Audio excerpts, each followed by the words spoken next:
So, normally I find new colors of existing phones to be a bit of a cop-out. It's just an excuse for manufacturers to take old phones and jumpstart sales by building hype over a new color. That being said, there is one model that I just thought was too cool to not make a video for. I'm David Amell with Android Authority, and this is the OnePlus 5T in white. Opening up the box, it looks pretty familiar to the regular 5T, but you'll notice the white trim around the rim.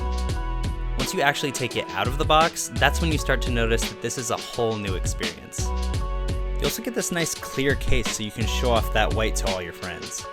The color is pretty strikingly white, but the cool thing about this colorway is that it has a bit of a sandstone finish to it. Where the regular 5T was smooth and glossy, the white variant adds a grittiness that we really haven't seen since the OnePlus One.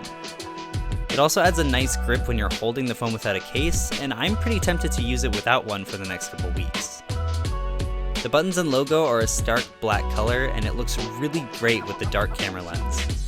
It honestly reminds me of a Stormtrooper, which is probably why they decided to make the Star Wars edition white too. The physical notification switch sticks out nice and bright, changing it up with a really beautiful saturated red. And it really sticks out around all that black and white. The white 5T really makes you feel like OnePlus has come back to their roots. Not only are they using a gritty material reminiscent of their first ever release, but the black, white, and red color scheme of the phone mirrors the theme of the company as a whole. The screen is still great. The performance? Still great. And yeah, this is the exact same phone. And this might be one of the first colorways that got me genuinely excited, since the feel in the hand is so drastically different. If you're wanting a 5T but you haven't gone around to grabbing one yet, or you wanted that Star Wars edition but you couldn't get your hands on one, this is really the next best thing. Make sure you drop your thoughts in the comment section below and stay tuned for more, because of course, we are your source for all things Android.